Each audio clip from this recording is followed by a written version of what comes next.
Hello everyone, welcome back to our channel blink of Bengali. আশা করি আপনারা সকলে খুব ভালো আছেন, আমরাও খুব ভালো আছি।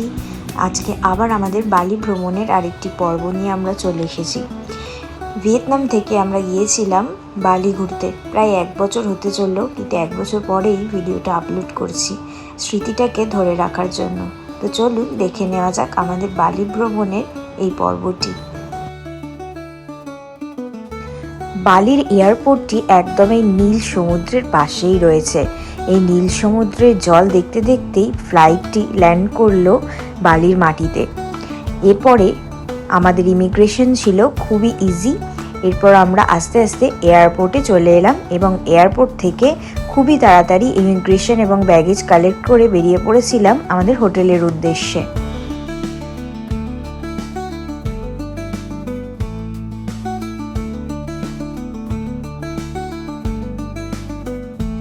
ওয়েলকাম টু বালি ফ্রম মাই কি বলবো জন্মভূমি বালি ঘুরতে যাওয়ার ডেস্টিনেশন বালি।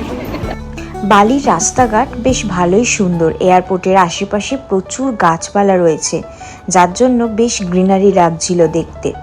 বালিতে আপনারা যে কোনো জায়গাতে রাস্তার আশেপাশে প্রচুর হিন্দু দেবদেবী স্থাপত্য মূর্তি দেখতে পাবেন। বলি তো আশা করি সবাই তোমরা খুব ভালো আছো। আমরা বালিতে পৌঁছে গেছি কালকেই। আজকে রয়েছে বালির সাইট সিইংয়ের ফার্স্ট ডে। তো প্রথম দিন আমরা শুরু করলাম তানহা লর্ড টেম্পল থেকে। আজকে আমরা এসেছি তানহা লর্ড টেম্পলে।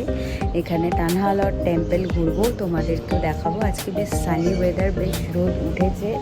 তো চলো দেখে নেওয়া যাক Tanah Lot temple. Tanah Lot টেম্পলটা নাকি খুবই সুন্দর। ভিডিওতে আমরা যেটুকু দেখেছি, সমুদ্রের মাঝখানে একটি খুব সুন্দর মন্দির, তো সেখানে যাব। তো চলো দেখে নেওয়া যাক তানহা লর্ড টেম্পল। তানহা লর্ডের এই মন্দিরটি দেখার আগে আপনাদের এই মন্দিরটি সম্পর্কে কিছু তথ্য দিয়ে রাখি। এই মন্দিরটি একটি ওয়ার্ল্ড হেরিটেজ সাইট ইউনেস্কোর। এটি স্থাপিত হয়েছিল 16th সেঞ্চুরিতে। এই মন্দিরটি বালিনিজ অর্থাৎ বালির মানুষের, যারা হিন্দু ধর্মাবলম্বী আছেন তাদের জন্য একটি খুবই গুরুত্বপূর্ণ মন্দির। এই মন্দিরটি ভারত মহাসাগরের বিশাল সমুদ্রের মাঝখানে কিন্তু অবস্থিত। এই অংশে অর্থাৎ বালির দক্ষিণ পশ্চিম অংশে কিন্তু এই তানহা লর্ড মন্দিরটি অবস্থিত। বালির এই দক্ষিণ পশ্চিম এবং দক্ষিণ অংশে সমুদ্র কিন্তু খুবই উত্তাল। এই অংশে সাধারণত মানুষ সার্ফিং করতে আসেন, কারণ এটি সার্ফিং যারা করতে পারেন তাদের জন্য একদম উৎকৃষ্ট একটি জায়গা। এখানে সমুদ্রের ঢেউ বিশাল, সেটা আপনারা দেখতেই পাচ্ছেন। এই বিশাল ঢেউয়ের মাঝখানে কিভাবে এই মন্দিরটি দাঁড়িয়ে রয়েছে, এটি একটি আশ্চর্য বিষয়। আপনারা মন্দিরটি দেখলেই বুঝতে পারবেন, দূর থেকে যখন আমরা দেখাবো, কি আশ্চর্যভাবে মন্দিরটি বিশাল ঢেউগুলোকে এত বছর ধরে কাটিয়ে দাঁড়িয়ে আছে এই সমুদ্রের মাঝখানে। আমরা দাঁড়িয়ে রয়েছি তানহা লর্ড টেম্পলের সামনে। অন্য সময় যে নিচে এখানটা পুরো সমুদ্রের জল থাকে। আমরা সকালবেলা আর্লি মর্নিং এসেছি, ওইদিকে একটু সমুদ্রের ঢেউ, প্রচুর জল ঢুকছে অলরেডি হুড়ুর করে এখানে। বাট আমরা খুব ভালো টাইমে এসেছি, যেখানে আমরা যেতে পারছি। এখানে জল নেই, কম আছে, একটুও জল নেই এখানে। আস্তে আস্তে জল ঢুকছে, জোয়ার বাড়ছে হয়তো। তো আমরা মন্দিরটা সামনে থেকে দেখলাম। আর ওই যে দূরে একটা ভিউ পয়েন্ট আছে, ভিউ পয়েন্টটা থেকেও দেখবো, ওখান থেকেও খুব সুন্দর লাগে দেখতে। তো চলো দেখে নেওয়া যায়। ফার্স্ট যে মন্দিরটা দিয়ে শুরু করলাম, তানহা লর্ড খুব সুন্দর। আর সব থেকে বড় কথা এখানে সমুদ্রের ঢেউ, বিভৎস ঢেউ। এখানে সার্ফিংয়ের প্রচুর বোট রাখা ছিল, প্রথমে বুঝতে পারিনি, এখন বুঝতে পারছি যে এত ঢেউ তো সমুদ্রে তো সার্ফিং করা যাবেই। ভীষণ ঢেউ, ভীষণ।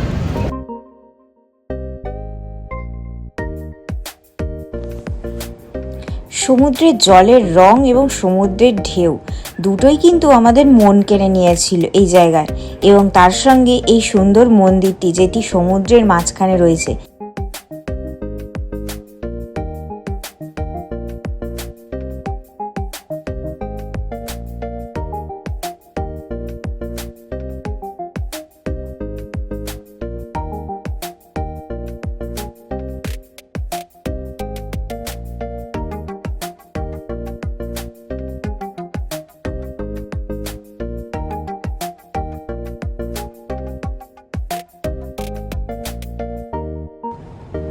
দূরের ভিউ পয়েন্ট থেকে সমুদ্রের মাঝখানে তানহা লর্ড টেম্পলটিকে ঠিক এই রকম লাগে। আমরা যেই সময় গিয়েছিলাম সমুদ্রের জলটা ভাটার কারণে অনেকটা পিছনে ছিল, তাই সমুদ্রের জলের মাঝখানে যে মন্দিরটা থাকে সেই দৃশ্যটা আমরা দেখতে পারিনি। তবে হ্যাঁ, একটা ভালো জিনিস যেটা আমরা মন্দিরের কাছে পর্যন্ত যেতে পেরেছি, সমুদ্রের জলটা মন্দিরের কাছে ছিল না বলে। এই যে আপনারা দেখতে পাচ্ছেন কি বড় বড় ঢেউ ওঠে এখানে, আর এত সুন্দর, এত ফেনা, মানে দেখলে সত্যিই চোখ জুড়িয়ে যায়, অসাধারণ। তানহালা টেম্পল দেখে আমরা পৌঁছে গিয়েছিলাম আমাদের next destination Garuda Vishnu Kanchana cultural সেন্টারে, অর্থাৎ GWK পার্ক। এটিও একটি অন্যতম দ্রষ্টব্য বালির।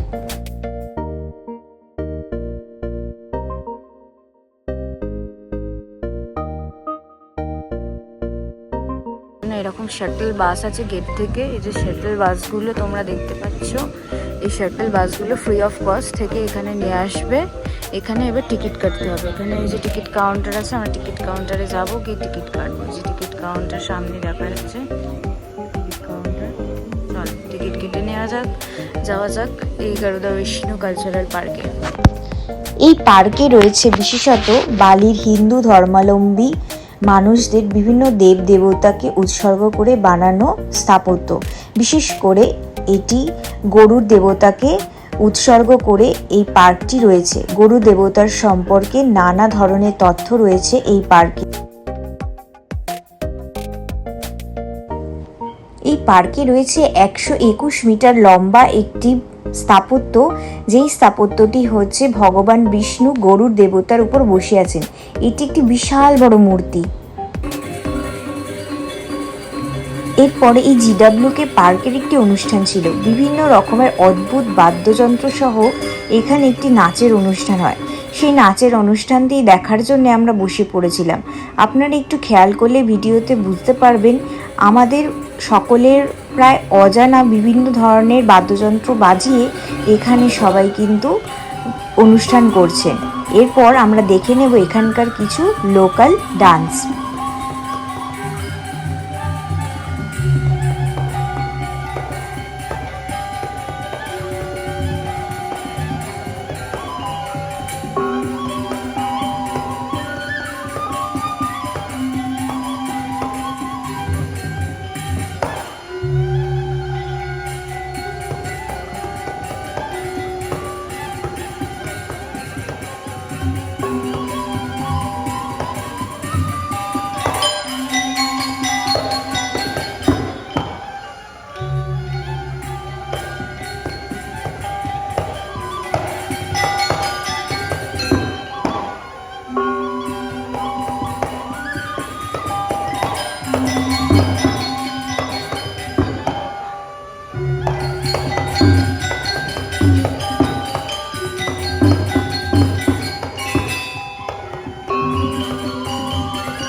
এই সুন্দর নাচের অনুষ্ঠান দেখার পরে আমরা পার্কের বাকি অংশটায় ঘুরতে বেরিয়ে পড়েছিলাম। এই যে আপনারা দেখছেন গরুর দেবতার মূর্তি, আর ওই যে দূরে বিষ্ণু দেব বসে আছেন গরুর পাখির উপরে। এই জায়গাটি কিন্তু বিশাল বড় একটি জায়গা এবং এই জায়গাটি ঘুরতে আপনাদের কিছু না হলেও 2 থেকে 3 ঘন্টা সময় লাগতে পারে। আর এই যে লাইমস্টোনের ওয়ালগুলো দেখছেন, এই জায়গায় কিন্তু খুব সুন্দর ছবি ওঠে। জায়গাটি খুব ভালো। এটি ঘুরে আমরা চলে এসেছিলাম সুলুবান বিচে। এই সুলুবান বিচে নামতে কিন্তু বেশ কষ্ট হয়, অনেকটা খাড়াই বেয়ে নামতে হয়, কিন্তু এই যে গুহার মাঝখান দিয়ে সমুদ্রের ঢেউ এসে পৌঁছায়, এইটি দেখার কিন্তু একটা অসাধারণ অভিজ্ঞতা আমাদের হয়েছিল। এই সুলুবান বিচ থেকে আমরা পৌঁছে গিয়েছিলাম সুলুবান বিচের উপরের একটি কফি শপে। সুলুবান বিচের ওপরে আপনারা দেখতেই পাচ্ছেন এত সুন্দর সমুদ্রের ঢেউ দেখা যাচ্ছিল এই কফি শপ থেকে, অসাধারণ। এক কথায় আমার সারা জীবনের মেমোরিতে থেকে যাওয়া একটি সুন্দর সমুদ্রের একটি ভিডিও, যেটি হয়তো জানি না আর কখন এরকম সমুদ্রে ঘুরতে যেতে পারবো কি না, কিন্তু এটা আমার জীবনের সেরা অভিজ্ঞতা। আর এই যে দেখছেন প্রচুর সার্ফার এখানে সার্ফিং করে, কারণ এখানে ঢেউটা বিশাল বড় হয়। আর এই সাইডেই কিন্তু চলে আসছে উলুওয়াটু টেম্পল। এই উলুওয়াটুতে কিন্তু অনেকে কিচক ডান্স দেখতে যান ঠিক সানসেটের সময়। এরপরে আমরাও কিন্তু যাব সেখানে কিচক ডান্স শো দেখতে। তার আগে সমুদ্রের ধারে এই সুন্দর কফি শপটিতে বসে সমুদ্রের কিছুটা মনোরম দৃশ্য উপভোগ করা যাক। এই এত সুন্দর ঢেউ, এত সুন্দর সাদা ফেনা এবং এই সুন্দর নীল রং, এ জীবনে ভোলার নয়, মনের মণিকোঠায় সারা জীবন থেকে যাবে। আর তার সঙ্গে মানুষের এই যে সুন্দরভাবে সার্ফিং করা, যদিও আমি জীবনে প্রথমবার এইভাবে সার্ফিং করতে দেখলাম কাউকে, দারুণ লাগছিল। নিজে সার্ফিং করতে পারি না, কিন্তু লোককে সার্ফিং করতে দেখে এত মজা লাগছিল যে কটা ঢেউ সামলাতে পারবে একজন, এটা দেখতে ভীষণ মজা লাগছিল। অসাধারণ একটা এক্সপিরিয়েন্স হয়েছিল আমাদের এইখানে বসে। এরপর আমরা যাব কিচক ডান্স দেখতে উলুওয়াটু টেম্পলে, কিন্তু সেই ভিডিওটা দেব আপনাদের নেক্সট দিন। ততক্ষণের জন্য এই ভিডিওটা কেমন লাগলো জানাতে ভুলবেন না। সকলে ভালো থাকবেন, সুস্থ থাকবেন, ধন্যবাদ।